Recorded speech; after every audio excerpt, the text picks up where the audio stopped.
Welcome to the 70th episode of the Reading and Writing Podcast. I'm your host, Jeff Rutherford. Stay tuned for my interview with Elizabeth Spann Craig, the author of the Memphis BBQ series, the Southern Quilting Mysteries, and the Myrtle Clover series. Stay tuned for the interview.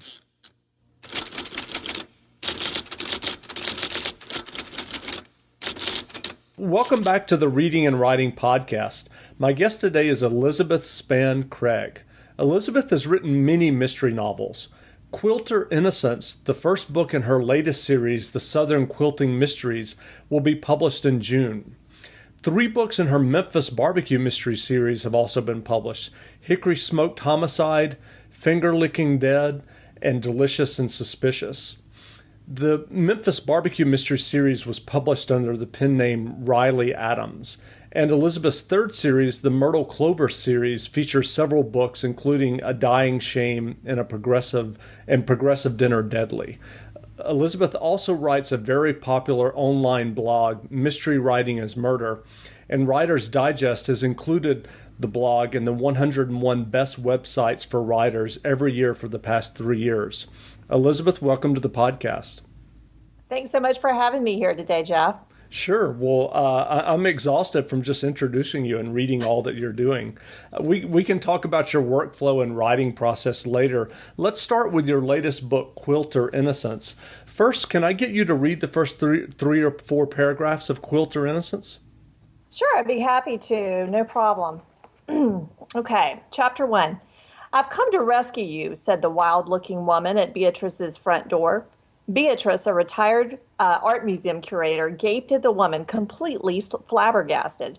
She certainly didn't need rescuing. In fact, she'd just brewed a relaxing cup of herbal tea to celebrate the fact there were only 10 more moving boxes to unpack in her new cottage.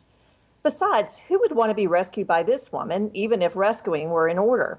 She looked like she needed rescuing herself, with her brightly colored, mismatched clothes and disorganized gray braid hanging to her waist. Beatrice made up her mind to briskly and firmly shut the door and try out the new bolts and chains and the alarm system. But then the woman held out her hand. "I'm Meadow, your next-door neighbor. Welcome to Dappled Hills." Is that good? Yeah, that's good. Well, if listeners haven't heard about QUILT OR INNOCENCE yet, can you give them an idea of what the novel is all about? I sure can. Beatrice Coleman is my sleuth, and she is, as I mentioned, a retired art museum curator. She has lived in the big city of Atlanta, Georgia, and she has decided to retire to this very small town of Dappled Hills. And she expects that retirement is going to be a very relaxing experience. She's really looked forward to it and sort of idealized it in her mind. And actually, the town seems very quiet to her. So she has a hard time in the beginning adjusting. She has a very excitable next-door neighbor who has dragged her into her quilting guild. And Beatrice wants really nothing to do with the quilting guild, but she finds that she's enjoying it. She's surprised herself. And one thing she's noticed about the quilting guild is that the women have interesting personalities, and they all actively dislike this one woman in the guild named Judith. And Judith is just sharp-tongued, ugly to everyone. And unsurprisingly, probably, she ends up dead in a hurry in Dappled Hills. And so suddenly, Dappled Hills isn't quite as sleepy as it was before. Great. Well, are you a quilter yourself? I'm not. I'm not a quilter myself. I've always I live in the South, obviously, and quilting is very big here, especially in the mountains of North Carolina. A lot of families really enjoy it. It's sort of a source of pride, and it's an art form as well. So I have a lot of quilts here that were made by members of my family, and I wish I had that kind of talent. I've got a huge respect. And I know, Jeff, that you're able to quilt. I am. And the more I found out about it, the more I researched quilting, I was like, I don't think I have the coordination or the intelligence or the artistic ability to ever do it. Yeah, it's interesting. It's a fun hobby that I have, and it's still kind of eye raising sometimes that a lot of people are surprised that a guy quilts. But I'm curious about QUILT OR INNOCENCE. How did you decide to use a quilting guild as a setting for your mysteries? Well, and that's kind of interesting too. I'm agented, and I'm known. I guess I've kind of gotten known from Penguin Books, and I guess in the publishing world a little bit as someone who does cozy mysteries, humorous mysteries set in the South. So my agent was actually contacted by my editor, my current editor for that series, and said, we understand you've got an author who writes the South fairly believably, and we are very interested in having a mystery series that involves quilting. We feel like that ties in really well. It's a great theme to have for this particular type of reader that we think enjoys these series. So I said I'd be happy to write it. So I sent them some samples, and they liked what they saw, and that was pretty much it. That's great. So a lot of research later. Yeah. So are you planning, or is Penguin planning to do any specific outreach to the quilting community around the book? I would imagine they're going to do some marketing. They are definitely doing some marketing, and I've done some sort of on the side. Honestly, I haven't done probably as much with connecting with the craft blogs as I need to, and that may be something that I try to do later on. I always feel like I've got so much more time ahead of a release than I actually do. Sure. In fact, I was very startled to realize that we are in April and the book comes out in a couple of months. So maybe I can probably set up some interviews and that sort of thing. But Penguin does do a very good job with their outreach and just reaching different groups with their marketing. Obviously, they have a really nice marketing arm, which I appreciate. That's great. And so I assume that you've already written or are planning more books in the series? Yes, actually, at the end of this month, I'm turning in book 2, which has been titled Not As It Seems, since they love the punning titles there. Right. So it's Knot and Seams. And I think we've already got a cover for that book as well. I haven't seen it yet, but I know that the art department got together on that. And then I think the third book in that series is due, I'm thinking maybe February. I probably should check and find that out. So I've got a couple others to write as well. Right. Well, you've written 3 different mystery series that I mentioned earlier, and I would imagine you've probably written other mystery novels on your way to publication. How did you first get interested in mysteries? Did you grow up reading them? I did. I'm kind of one of those stereotypical writers who just got really interested in a particular genre early on. So I was, watching Scooby-Doo as a kid. That was my favorite show. I read the Nancy Drews, the Hardy Boys when I ran out of Nancy's. I read Trixie Belden's, Bobbsey Twins. I went even back into the 1930s and were reading books that were set way back that my parents would still find appropriate, even though I was a kid.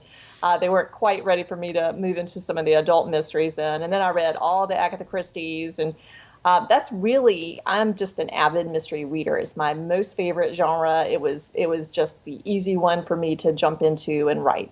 I totally knew how it worked, the structure of it. And I was a fan. So that was how I ended up writing it. That's great. And so do you still read as much today? Are you able to? Oh gosh, I wish I could. I do. Yeah, I keep wanting to add more hours to my day, so I keep sleeping less and less, but somehow that is starting to catch up with me now. I'm reading more of like the police procedurals. I've got the new Deborah Crombie. It's probably not that new anymore. I've got it on my Kindle, and so I'm reading those. I don't read as much of the cozy mysteries that I write because I'm just so worried just somehow I'm going to subconsciously lift something like a character name or, something like that. And also, I think it kind of makes me feel a little insecure to see somebody's perfectly polished, wonderful book that's on a shelf when mine is still being drafted. And I feel like, oh gosh, I'll never be able to write as well as this. And so I just was like, I just won't read those. Gotcha. Well, have you always written? What was the path to publication like for you of getting your first novel published?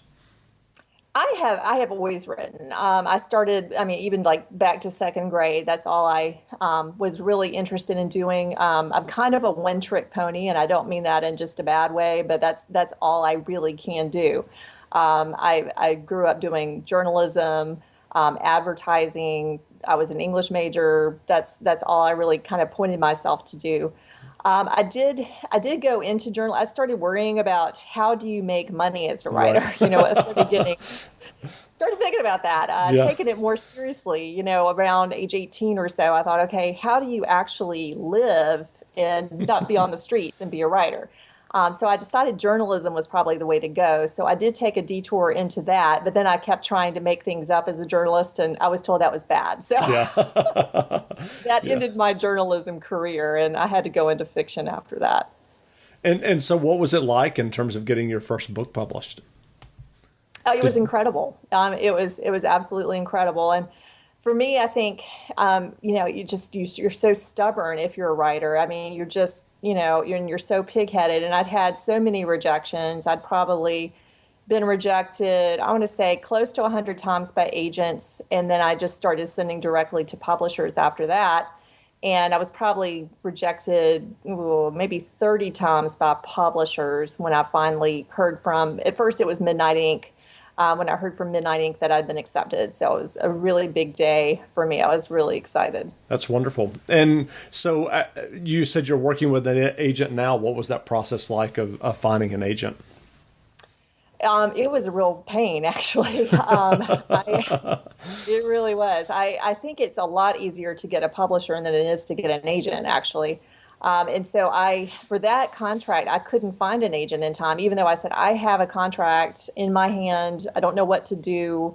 Will anybody represent me? And I mean, the agents even then were like, really, we don't represent this type of, we can't. We're busy, we have too Right. much going on.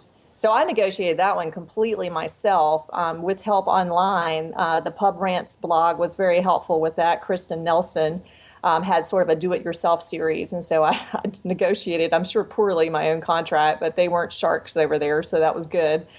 And then for the Memphis series, I was working with Penguin, and at that point, I really needed an agent. They will not work with you at Penguin, really, unless you have an agent. So I was fortunately at that point able to acquire one. So And so that how was did that good. work? How did that work that you started working with Penguin from Midnight Ink? Were you still submitting to publishers? This is a little bit of a crazy story, but I think everybody's publication story is a little bit like that. I had actually submitted, as I mentioned, I blindly submitted to slush piles at all these publishers when I was getting rejected by all the agents. So they actually were interested in the manuscript that I had gotten accepted at Midnight Ink. So the editor from Penguin wrote me and said, "Oh, just wanted to tell you congratulations. I saw, in Publishers Weekly that you had been, your manuscript had been taken up by Midnight Ink. We were interested in it, but we wanted to give you best wishes." I was like, "Oh." Oh, So it was one of those things where you're like, "Oh, that's fantastic," but oh my goodness, I would have loved to have, been working with Penguin. Obviously, Midnight Ink was great too. So they said, you know what, we have an idea for a series that we're interested in having written. We would like somebody who is familiar with the South, who lives in the South, and we would like to see if you could pull it off. So I did submit some samples to them for the Memphis BBQ series, and they were interested in it and took it on. So that's I think great. there's been a lot of luck involved. That's what I'm thinking. And so will that series continue? Do you have plans on writing more in the Yes. barbecue? I'm writing at the same time that I'm working on the quilting book that's due at the end of the month. I am working on book 4 of the Memphis series, and that is due July 1st, I think. So that's going to come out next summer or late spring, book 4 for that series. Wow. So I'm a little bit, I guess, I'm kind of jumping between books right now, which I usually try not to do, but this time the deadline sort of happened that way. Right. And so what is the writing process like for you? Do you outline extensively on your mysteries, or do you write more organically? I try not to outline. I would prefer not to outline. For the quilting series, my editor for that series does like outlines. She actually, and that's just the way it goes. Every editor has a different process. So for her, what I do is I write the outline for the book, and then I submit it to her, and she approves it. Well, at least she has in the past. Right. And then I write it from there. Or sometimes she'll ask for, a change or two, or she'll be like, I think we need to bring in more of this element, or I don't like that suspect for the killer. Can we change it? And I do, and I just change it around. But unfortunately, I'm not a good outliner. So with this last book, I actually went off outline. This is so bad. I keep thinking about this and going, I cannot believe I did this. So I had sent her an outline last year, gotten it approved. We were happy with it, and then I started writing it, and it just didn't seem like it was going to work. I just wasn't happy with the outline. So I just went off. I knew she was busy, so I just went off on a tangent and completely changed it. And then she was asking for the art department to get some copies so they could take a look at the book and start working on the cover. And she was like, I don't remember this scene that was that you're discussed. And I thought that was going to be a picnic. And I said, oh, you know what? The picnic just wasn't going to work. So it's a town hall meeting now. And I'm really sorry. I was like, if you need a picnic, I'm sure I can write in a picnic, but the book doesn't have one. So I did kind of go off of that. But I'm much happier if I can just make up the story as I go along. Great. Well, as I mentioned earlier, you write a very well-read blog. You also are extremely prolific on Twitter as well. And I know that there's been a lot of discussion lately, and I think that if I'm not mistaken, there have been several books. I think there was one called The Shallows, kind of about relating to people's attention span as it relates to kind of the overwhelming flow of information that we're dealing with online.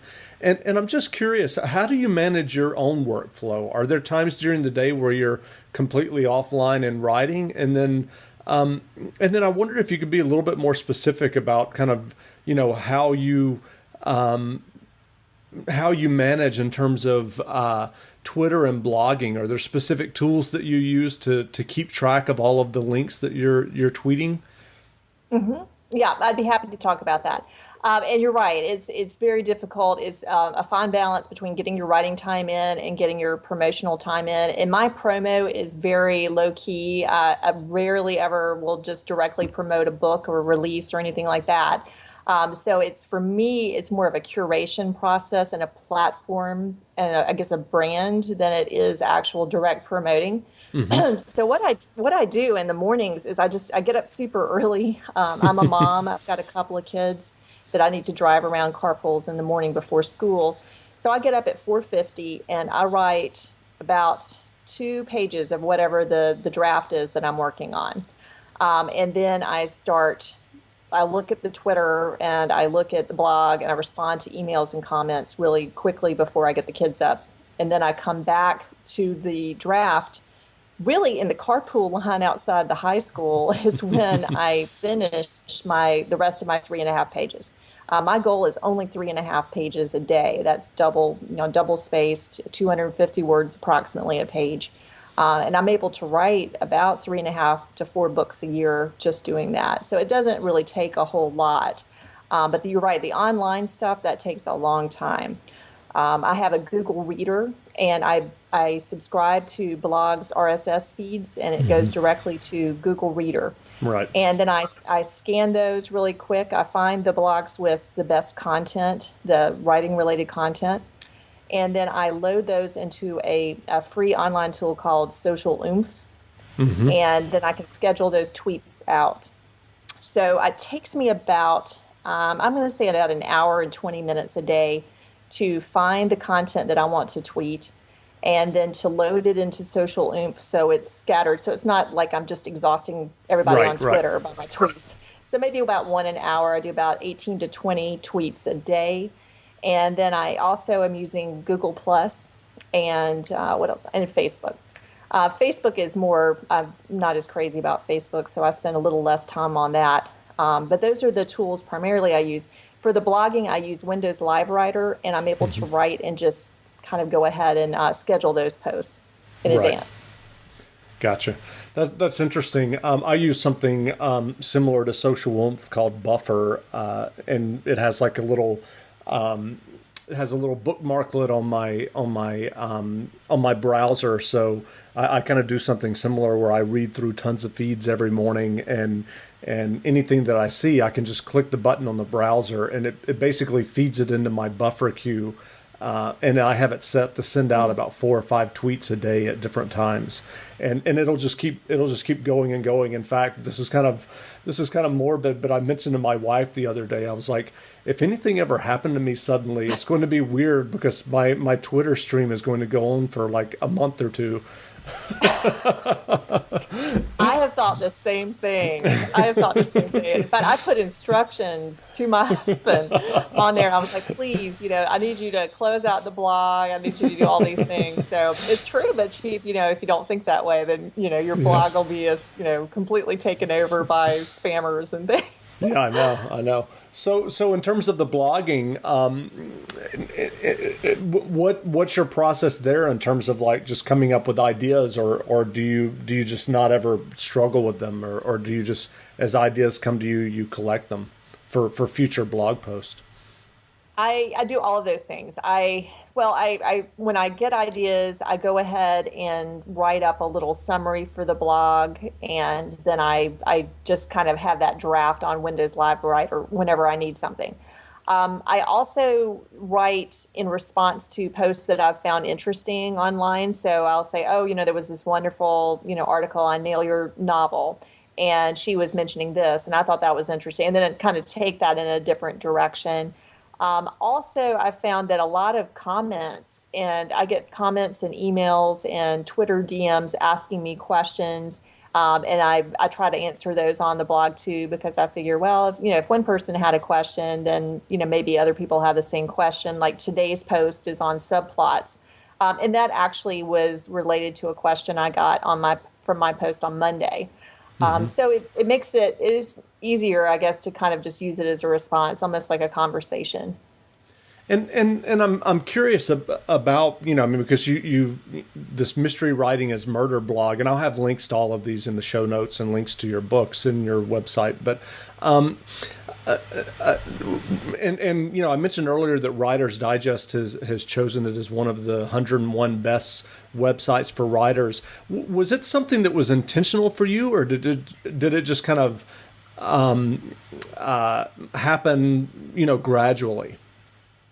I was, yeah, gradually, and I was very surprised by it actually. And every year when I get that, I'm kind of embarrassed because honestly, I mean, there's so many fantastic writing blogs out there, and I'm finding them and tweeting them every day. So I know exactly, I might even know better than Writer's Digest what the better blogs are. So it's not being modest. I'm like, I don't think mine is anywhere close to being one of the top 101. I think I could come up with a really good list of that, but I Right. appreciate it very much. Well, I, there's you a blog post right there. yeah, exactly, exactly. It's true. I mean, I'm always like, oh my goodness, I'm kind of, like, well, thank you so much, but I'm embarrassed by it because I know there's some fantastic blogs out there. But for me, blogging was something that I was really told to do Hmm. from my publishers at the start, and I didn't know what to do. I mean, I tried to focus first on mystery writing solely, Hmm. and that was a little bit limiting. I'm a personal kind of private person, so I didn't really want to talk about my life a whole lot. It's Right. not very interesting for one. I mean, I've got kids and I'm doing, y'all know what I'm doing because I'm just Hmm. running around toting the kids everywhere and going to the grocery store and trying to write these books. So for me, I was like, okay, let's write about writing and just sort of have it be. I kind of wanted to reach out and network with other writers because it's a little lonely writing. You're by yourself, obviously, and I like the online networking that way. And so it kind of grew just in an organic way for me. Gotcha. And what do you think about the rapid rise of ebooks? And if I'm not mistaken, haven't you self-published digitally? And to kind of follow that up, what do you think about writers going the self-publishing route versus pursuing traditional publication? I think that it makes a lot of sense for a lot of writers. I really do. And I am taking a hybrid approach to writing. I am doing the traditionally published writing, but I am also self-publishing. In fact, my Myrtle series, originally they decided Midnight Ink came out with the first book, sold well, it earned out. got some great readers, but they decided to kind of go in a different direction. They started Right. doing some more paranormal kind of things. So they dropped my series, and I did negotiate that contract. So I didn't get a three-book series. That's where you want an agent. And so I was like, okay, that's fine. I've got these other series. This is okay. It hurts my feelings a little bit, but it's all right. But then the readers started emailing me and asking about the next Myrtle book, and I thought, you know what? I love Myrtle. Let me write another Myrtle book. So I put it out myself, and honestly, I'm doing much better. I mean, just from a purely commercial, Right. financial aspect, I'm doing a whole lot better on those two books that I self-published than I am on my traditionally published books. Which I think has, that's really saying something there. And Listen that's up, not a slam. Penguin. I'm No, sorry. I said listen up, Penguin. Yeah. I'm Well, saying that and jokingly. I hear what you're saying. it's a bad, yeah, it's a bad thing to say, but it's honestly true because that's the way that traditional publishing is set up. So they're just doing what they're all doing. I mean, it's Simon Yeah, yeah. Schuster, it's Random House, and all of us. But when obviously you can get a 70% royalty from going direct to Kindle or direct to Nook or Smashwords. There's something very appealing to that. Now, would I have gotten that alone without my platform in traditional publishing? I don't know. I don't know if I would have. I don't know if that's really helped me out, but I'm intrigued by it. Right, right. And so I think it's smart for writers not to limit themselves by saying, okay, if I'm only going to do traditional publishing and that's all I'm going to do, and I'm setting my hat on it, and that's what I'm going to do. I think that honestly is a little limiting. I really do. I think I would try to explore a little bit more, and you can do both. And you should probably have a whole bunch of books that you write because that's one guaranteed way to do well in this industry is just to have a slew of books in your library. Right, right. So I did want to circle back just a moment to the previous question about the various online platforms that you're using. I'm curious, just and this is just from a personal curiosity. What do you think about Google Plus, and are you using it? You said you mentioned that you were using it. Yes, what I like about Google Plus is that it is connected obviously to Google. So it has helped me tremendously as far as my name. And I know I've got a really strong platform online, but there's a couple of other Elizabeth Craigs, and Right. they've got a nice online platform as well. One of them owns a lingerie store, and I certainly cannot compete with that. So she has the top spot on there, and she has all kinds of photos and things like that. So Right. I can't really compete with that. And there's also a biochemistry professor somewhere out in Seattle or something. And I think that all of her class notes and her class assignments, everything to do with her class, are on her website. So I've battled with these Elizabeths for a while now. But because I'm the only one with a Google Plus profile, I get frequently top billing when you look up Elizabeth Craig. And it's just got my little picture, and I keep it, as long as I keep it active and I do things with it a few times a day, then they're putting a high priority on that and giving it some real visibility. So I do like it for that. I think you should claim your name if you don't want to do anything else. Go ahead over to Google Plus and claim your name over there. I'm not excited about the fact that they don't let me schedule over there, so I can't schedule in. You can schedule out of Google Plus, Oh, tell me but about it. Believe me, I constantly struggle with that and feel like people are oh, just going to tune me out because I share so much because there's no way to schedule. And I kind of, there's no way. It's frustrating. And I it thought I is. had read that Hootsuite has got a deal with them to be their scheduler, but I have not seen anything else about that. So I'm a little frustrated about that because like you're saying, I mean, I'll go on and I'll put three things out, blam blam blam, on Google Plus because I may not have time to check back in the rest of the day over there. So that's a source of frustration, and I'm hoping that they'll change that and make Yeah, that. I hope so too. I hope so too.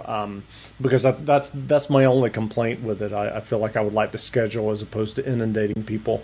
But it's interesting. I mean, talk to people who never use it, and I, between I guess you could say the big three of Twitter and Facebook and Google Plus, I find myself more and more on Google Plus. I feel like it has the benefit of being open like Twitter, and I just feel like the conversations and also the fact that you can, you're not scrunched down in this 140 character limit, and also that you can see people sharing beautiful photos and interesting videos. I like it. I think some people are missing out by kind of being dismissive of it.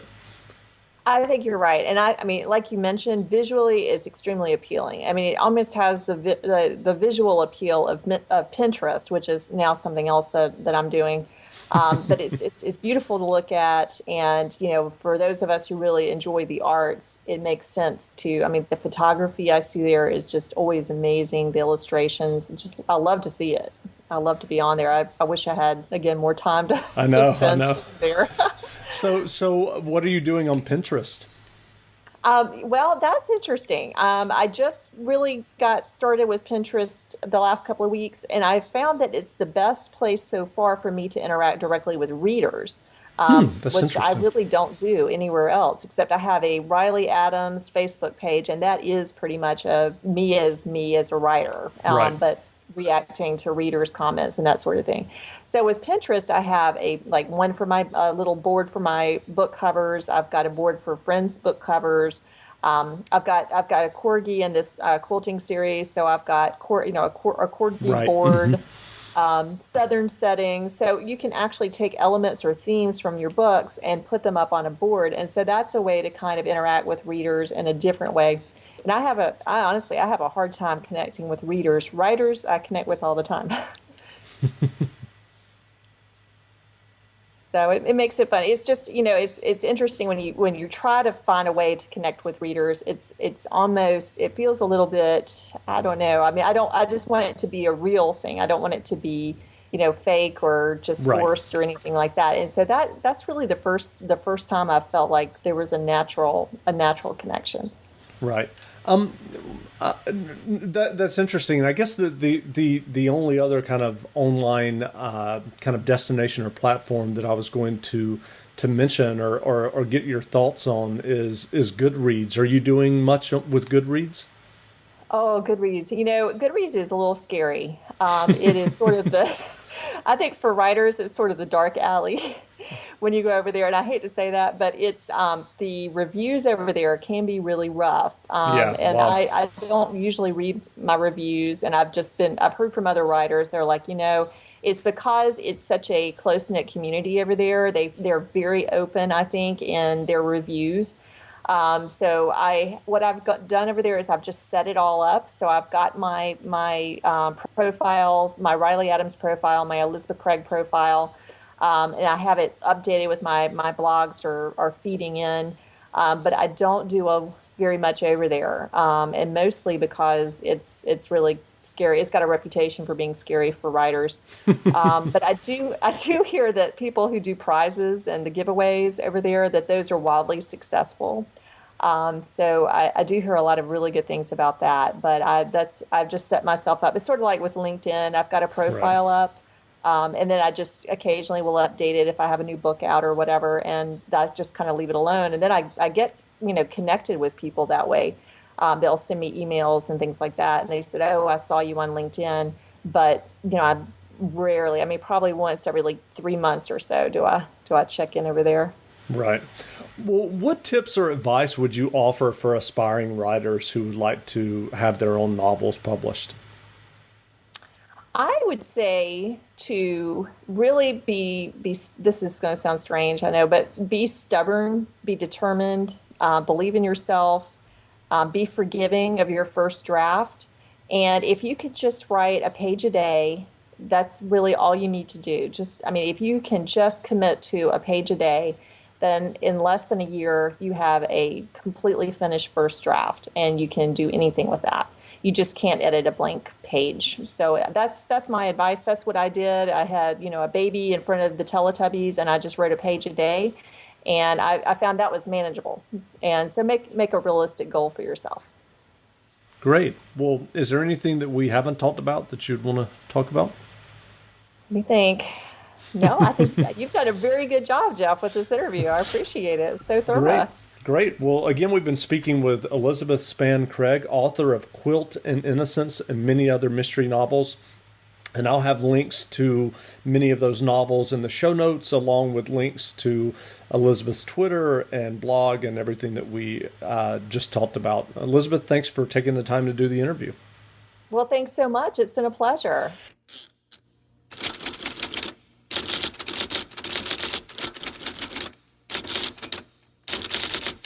Thanks for listening to my latest podcast. If you have a chance, please leave a review of the podcast in iTunes. It only takes a moment. Until next time, read some good books and be well. Hear that? Is that America cheering or a sausage patty sizzling to perfection?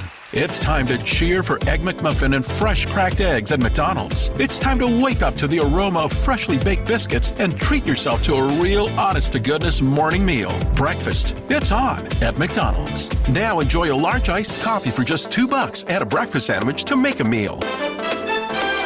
Prices and participation may vary. Cannot be combined with any other offer or combo meal.